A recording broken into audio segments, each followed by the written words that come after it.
Olá, professor Felipe Merino, de Direito e Processo de Trabalho, também de Direito Administrativo.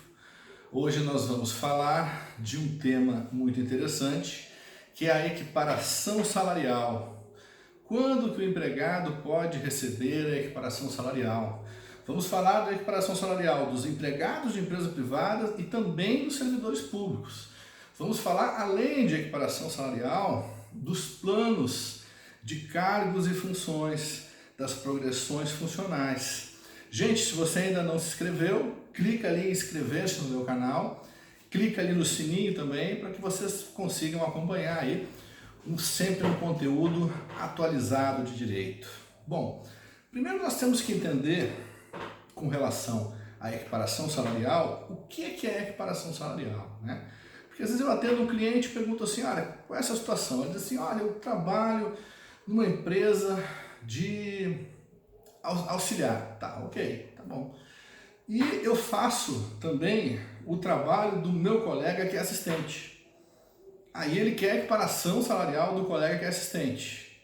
Eu pergunto, qual é o seu salário? Ele, meu salário é 1.500. E qual é o salário de assistente? É 1.500. Então não tem vantagem nenhuma.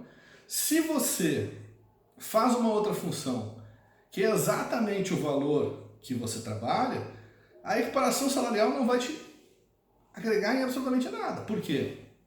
Porque o certo da equiparação salarial seria o quê? Seria você receber as diferenças, né, por uma função de valor maior que você está exercendo. Então, por exemplo, se você trabalha de caixa de banco e ganha R$2.000 e faz a função de gerente e ganha 4.000, opa, equiparação salarial, uma diferença de 2.000 por mês. Se você é pedreiro e está fazendo o trabalho do mestre de obras, você é pedreiro, ganha aí 2.500, o mestre de obras ganha 5.000, uma diferença de 2.500 por mês. Então, sempre quando existe uma função maior remunerada, na qual você é desviado da sua função e faz aquela função, aí você pode pedir equiparação salarial judicialmente. Por quê? Porque aí você vai ganhar as diferenças do salário que é a maior na equiparação salarial. O que acontece quando o empregado faz duas funções que são de mesmo valor? Aí não dá equiparação salarial. Mas é possível juridicamente, embora não esteja previsto literalmente na lei, alguns tribunais, a jurisprudência admite o quê? O adicional, o plus salarial por acúmulo de função. Então, por exemplo, eu sou pedreiro, mas faço trabalho de pedreiro e marceneiro. Pedreiro e marceneiro é o mesmo salário, faz de conta. Ok, não pode pedir equiparação salarial. Mas você pede um plus salarial porque você faz duas funções ao mesmo tempo. E aí você vai ganhar um adicional de 20, 30, 40, 50%, dependendo do que você faça. Você pode ter um adicional por acúmulo de função, que é diferente da equiparação salarial. Então, quando você faz uma função que é menor remunerada ou o mesmo valor, não vale a pena pedir equiparação salarial, porque você não vai ter diferença nenhuma. Agora, você pode pedir um plus salarial por acúmulo de função. Esse é o primeiro ponto. Segundo ponto, com relação à equiparação salarial dos empregados de empresa privada, nós temos a súmula 6 do TST, ou seja, a jurisprudência do Tribunal Superior do Trabalho coloca alguns requisitos para que você consiga essa equiparação salarial. Então, quais são esses requisitos para a equiparação salarial? Por exemplo, você só pode pedir equiparação salarial com alguém que trabalha na mesma empresa que você trabalha. Tá? Pode ser outra filial? Pode ser outra filial, mas tem que ser a mesma empresa. Por exemplo, se você trabalha nas lojas Renner, você só pode pedir equiparação salarial com alguém que trabalha nas lojas Renner. Se você trabalha no McDonald's, você só pode pedir com alguém que trabalha no McDonald's. Você não pode pedir equiparação salarial com empresas diferentes. Segundo requisito, primeiro requisito, mesmo empregador. Segundo requisito, mesma região metropolitana. Se você trabalha numa empresa aqui no Rio Grande do Sul e Porto Alegre, você não pode pedir equiparação salarial com alguém que trabalha em São Paulo, com alguém que trabalha no Rio de Janeiro. Por quê? Porque em cidades diferentes, estados diferentes, pode haver salário diferente. Então não é possível pedir equiparação salarial nesse caso. Você pode pedir com alguém que trabalhe na mesma cidade que você. Aí não tem problema. Ok? Então, o segundo requisito.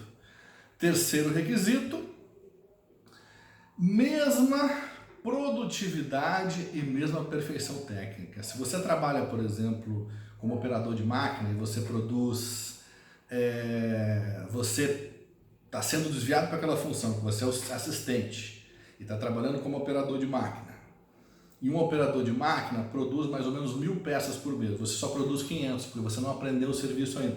Não pode pedir equiparação salarial, porque você tem que ter a mesma produtividade e tem que fazer as peças também com perfeição. Ou seja, você tem que saber efetivamente o serviço e fazer o serviço que aquela pessoa faz, ao qual você pede a diferença de equiparação salarial. Ok? Então temos mais um requisito. Outro requisito. Para que ocorra a equiparação salarial, você tem que ter a mesma titulação da pessoa quando é uma função que exige titulação. Por exemplo, médico. Para você ser médico, você tem que ter um diploma de médico. Então, se você é enfermeiro, trabalha com enfermeiro, você não pode pedir equiparação salarial, você não pode pedir o salário de médico, porque você não tem aquela qualificação. Se você é técnico de edificações e faz um serviço que é de engenheiro, você não pode pedir o salário de engenheiro. Por quê? Porque você não tem o diploma de engenharia. Então, tem que ter, quando a função exige diploma, por exemplo, para administrador de empresas, para gerente, não é necessário diploma, qualquer um pode exercer essa função. Então, equiparação salarial com gerente, com administrador, com diretor, isso é possível pedir sem problema, porque não é uma função, uma profissão regulamentada específica que precisa ter aquele diploma específico, ok? Uma outra coisa importante que nós temos que entender com relação à equiparação salarial é assim, ó, você trabalha numa função e eventualmente você faz o trabalho do colega. E isso não dá equiparação salarial. Equiparação salarial não é eventualmente você fazer uma coisinha e outra. Equiparação salarial é quando efetivamente você tem uma função, é contratado para uma função, mas você trabalha em outra função. Ah, e a questão de férias, por exemplo, o chefe tirou férias, substituiu um mês. Dá para pedir o salário de substituição. Se você substitui o chefe, se você substitui um diretor numa função e que você não ganha esse adicional, essa diferença, né, de chefia, você pode pedir também essa diferença de chefia, ok? Outra função, que antes era 2 anos e agora é 4 anos. Não pode existir uma diferença maior de 4 anos de tempo na empresa de 4 anos. Por quê? Com a pessoa que você vai pedir equiparação salarial, que chama-se paradigma, né? Que é a pessoa que você vai pedir, eu vou pedir porque o Mário, o José, o Abreu trabalha nessa e ganha o dobro que eu ganho. Ok. Aquela pessoa que você está pedindo equiparação salarial, se ele for mais antigo, se ele tiver mais de 4 anos, por exemplo, na empresa, 10 anos na empresa, ele pode ganhar mais do que você. Por quê? Pela questão do tempo. Ah, mas ele faz a mesma função. Faz a mesma função igual, mas tem mais tempo. Quem tem mais tempo de emprego, mais tempo de casa, 5, 10 anos, pode ganhar mais. Por quê? Porque ele é um empregado mais antigo. Mas alguém que entrou junto com você, 6 meses, 1 ano, 2 anos, entrou junto com você, né, perto da data que você entrou, né? Aí ok, tudo bem. É possível pedir equiparação salarial. Vamos lembrar de uma outra coisa.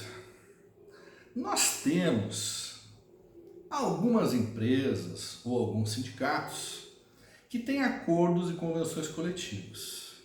Nesses acordos e convenções coletivas nós temos os planos de carreira. Os planos de carreira têm níveis, né? Então, por exemplo, você entra como operador de caixa, isso não é obrigatório para todos os empregados, são só alguns empregados, aí tem que ver qual é a sua categoria profissional, alguns empregados que têm esse plano de carreira, ok? Então, se você trabalha, por exemplo, num sindicato, e o seu sindicato tem acordo de convenção coletiva, por exemplo, operador de caixa tem nível 1, 2, 3 e 4, por exemplo, assistente administrativo, assistente jurídico, qualquer tipo de função que tenha um plano de carreira registrado no Ministério do Trabalho, porque tem que estar lá o plano de carreira registrado no Ministério do Trabalho. E este plano de carreira te dá aumento por tempo, por exemplo, 6 meses, 1 ano. O que acontece? Quando você entrar na empresa, você vai ter um colega que ganha mais que você. Mas ele ganha mais que você por quê? Porque em função do tempo de trabalho dele, ele subiu na carreira. Quando existe um quadro de carreira registrado no trabalho que a pessoa ganha mais do que você por causa do plano de carreira, não vai caber equiparação salarial. Por quê? Porque o motivo dele ganhar mais é porque ele subiu na carreira, entendeu? E que você também, se você está dentro dessa carreira, você pode também subir nessa carreira e alcançar isso. Mas dentro desse plano de cargos e carreiras. Agora acontece também, faz de conta que você entrou na empresa e tem esse plano de carreira. E esse plano de carreira diz que a 6 meses, a cada um ano lá, você tem que ganhar um aumento de 10 ou 20%. E você não ganha esse aumento. Aí o processo é diferente, o processo não é equiparação salarial. Você pode entrar com uma ação pedindo o quê? A sua progressão funcional para você ganhar mais e ser enquadrado no outro plano de carreira que está acima e pedir as diferenças salariais também retroativas, tá? Como na equiparação salarial também, se você trabalhou aí 2, 3, 4, 5 anos, pode pedir tudo retroativo com diferenças, né, de juros, multas, correção monetária, né, do que houver. Vamos falar agora de um outro ponto interessante, a questão do servidor público, né? Nós temos hoje, vou dar muito exemplo aqui, de empresas terceirizadas. Com a terceirização, nós temos muitos casos de empresas que contratam empregados, né, regime CLT, e vão prestar serviços em secretarias, em ministérios, em vários órgãos públicos, né? Por quê? Porque é permitido os contratos de terceirização.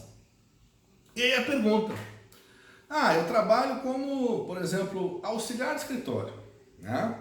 E aí você é auxiliar de escritório, regido pela CLT, de uma empresa terceirizada. Qual é o seu salário? R$2.000, faz de conta. E aí você vai trabalhar no serviço público e lá também tem o auxiliar de escritório, que tem a mesma formação que você. Você tem segundo grau, por exemplo, e o auxiliar de escritório tem segundo grau também. Os dois são a mesma função e os mesmos têm segundo grau. Só que ele é servidor público, regido por regime estatutário. Ele fez concurso para estar lá dentro. Você não, você entrou terceirizado. Ele ganha 5 mil e você ganha 2 mil. Há uma diferença grande salarial, de 13 mil reais por mês. E aí eu pergunto, é possível pedir a equiparação salarial nesse caso, sim ou não? E a resposta é não. Por que que não é possível? Porque não existe equiparação salarial entre pessoas de regimes jurídicos diferentes. Se você é regido pela CLT, você só pode pedir equiparação salarial com alguém que é regido pela CLT. Se você é servidor público, você só pode pedir equiparação salarial com alguém que é também servidor público, ou seja, que seja regido pelo mesmo regime jurídico. Então não é possível você pedir uma equiparação salarial com pessoas de regimes diferentes. E uma outra pergunta interessante, não é?